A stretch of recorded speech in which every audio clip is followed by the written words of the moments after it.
Sergueï Lavrov dénonce l'extraterritorialité du droit US comme moyen de pression internationale.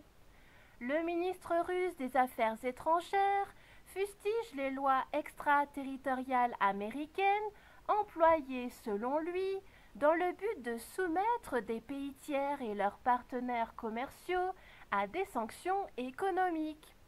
Le ministre russe des Affaires étrangères, Sergueï Lavrov, était l'invité de l'émission Vesti sur la chaîne Rassi le 22 août 2020.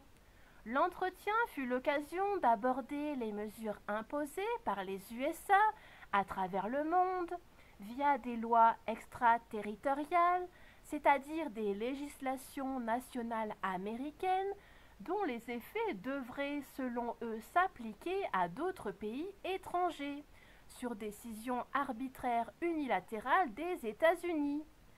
Selon Sergueï Lavrov, l'administration américaine a récemment adopté un certain nombre de mesures visant à se défaire d'obligations internationales multilatérales.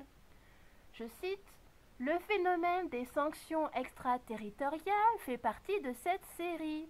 Lorsque les États-Unis décident que la Chine, par exemple, est une menace parce qu'elle vend trop aux États-Unis, soi-disant, et achète trop peu, les Américains imposent alors des restrictions sur les importations en provenance de Chine.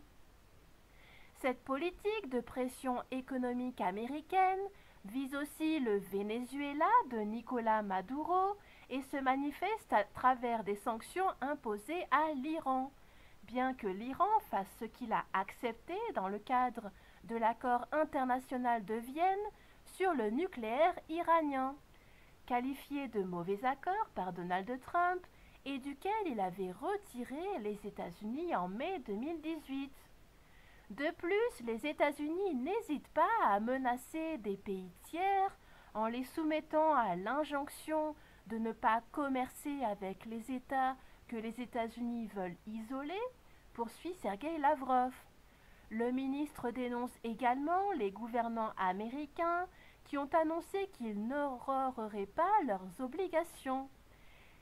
Et les obligations étaient de ne pas imposer de sanctions contre l'Iran, de lever les sanctions existantes et de permettre à l'Iran de participer pleinement au commerce international et aux échanges économiques.